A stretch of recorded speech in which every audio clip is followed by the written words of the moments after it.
اور اس کے بعد پھر ہمارے سامنے یہ کباب آیا. یہ کباب اپنے پیچھے تمام تاریخ رکھتا ہے. یہ کائنات ساری کی ساری بتا رہی ہے میری ہر چیز کے پیچھے تاریخ. اب ہم اپنی عقل سے پوچھتے ہیں جی یہ کائنات خود بنی ہے یا کسی نے؟ تو عقل کہتی ہے کائنات میں کوئی چیز خود نہیں بنتی.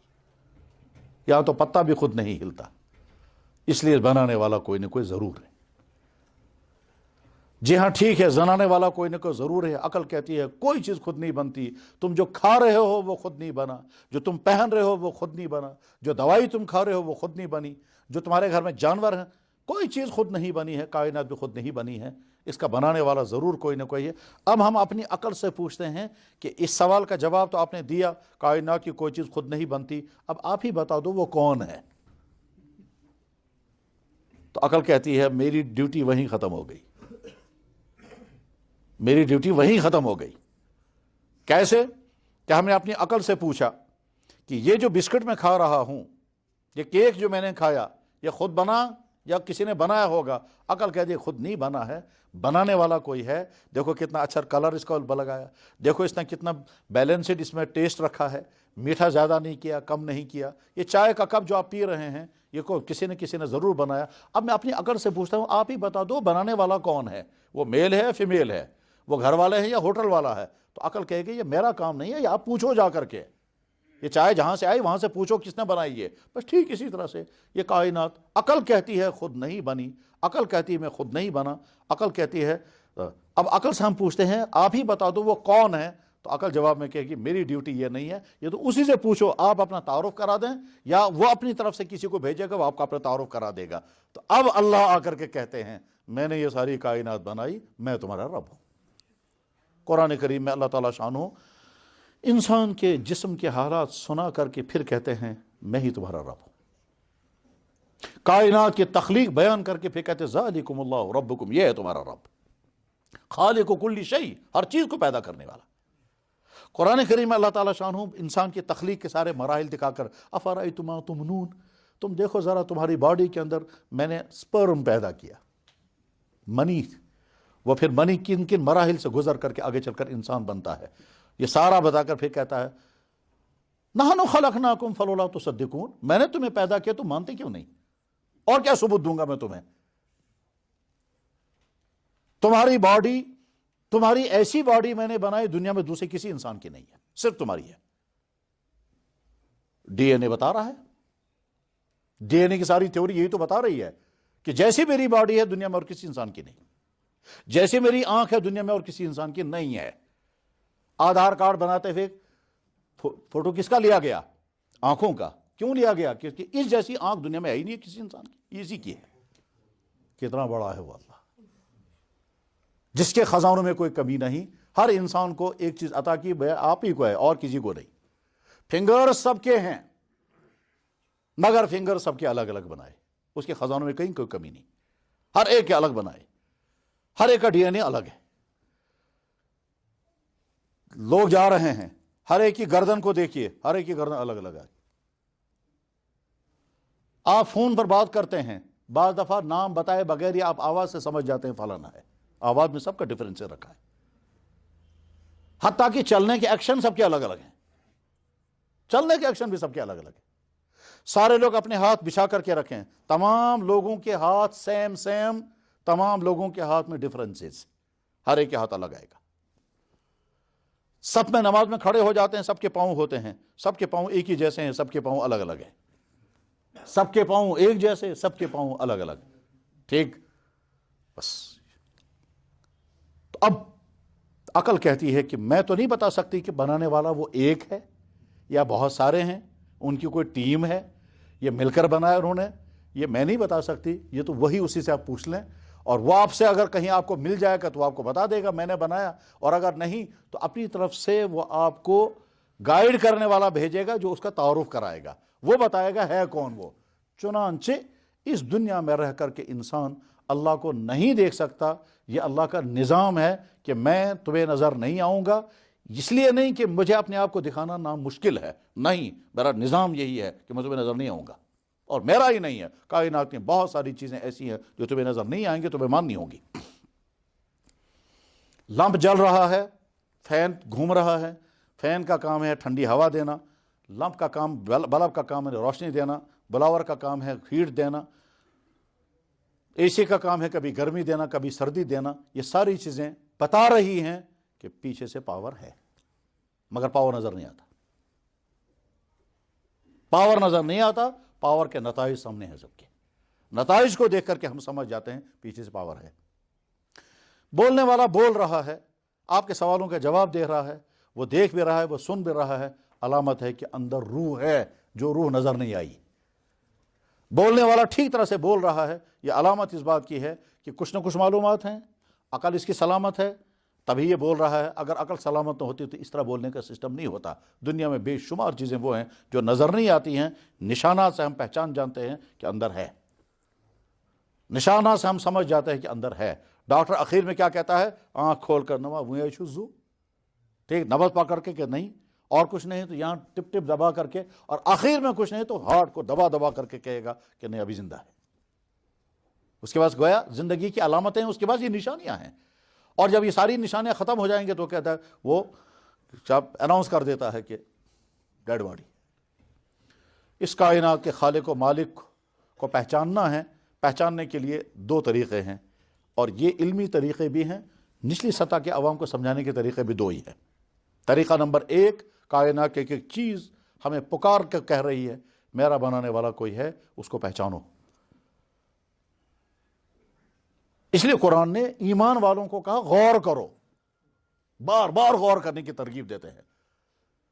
تفکرون فی خلق السماوات والارض، ایمان والوں کی ایک نشانی ہے، وہ غور کرتے ہیں کائنات کی چیزوں پر، اور کائنات کی چیزوں میں غور کرنے کے بعد پھر جناب سوائی کس کام کی ہے؟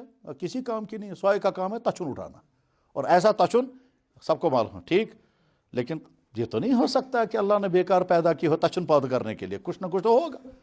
چنانچہ میں نے ڈاکٹر سے پوچھا، کہنے لگے جناب 20 بیماریوں کا علاج تو اب تک سوائی سے دریافت ہو گیا ہے، اس میں سے پہلی بیماری ہے کشن ثلناؤن۔ مطلب یار سوائی سے چھا کشن وطن کن کشن سے ثلان؟ سوائی سے الرجی پیدا ہوتی ہے یا الرجی ختم ہوتی ہے؟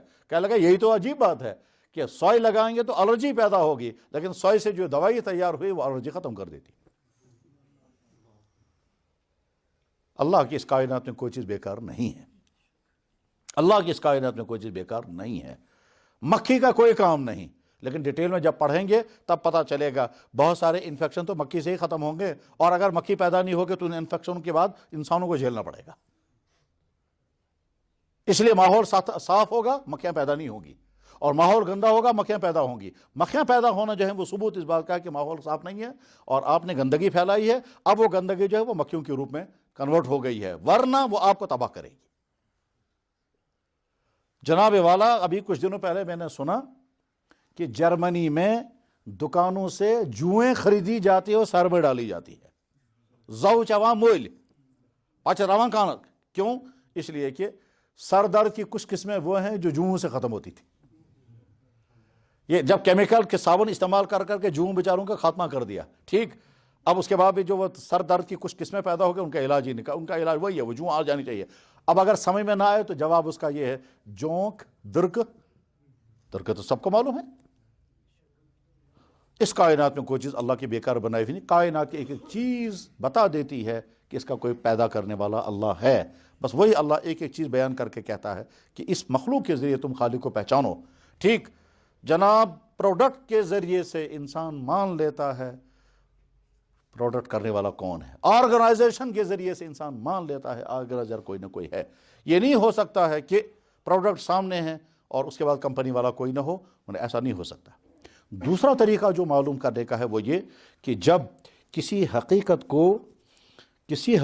کو ماہرین کی ایک بڑی جماعت اعلان کرنے لگے اور انسان اپنی عقل سے اس کو نہ سمجھے تو اس کے بعد انسان اپنی عقل کے فیصلے کو سائیڈ پر کر دیتا ہے اور ماہرین کے فیصلے کو مان لیتا ہے، اور یہ لازمی ہے، اس کے بغیر چارہ کار نہیں ہے۔ میں اس کی مثال بتاتا ہوں۔ خدا نہ خواستہ ہم میں سے کسی انسان کو تکلیف ہو گئی، لیکن سمجھ میں نہیں آ رہا ہے یہ تکلیف کمر میں ہے یا کڈنی میں ہے، ادھر سے بھی درد ہے پیچھے سے بھی درد ہے۔ ہم فوراً ڈاکٹر کے پاس جاتے ہیں، ڈاکٹر یہاں سے دوا وغیرہ کیا کہتا ہے مجھے لگتا ہے شاید آپ کو پتھری ہے، کڈنی میں پتھری ہے، اسی کا درد ہے، لیکن فی الحال آپ ٹیسٹ کر کے لے آئیے۔ چنانچہ یورین ٹیسٹ ہوتا ہے،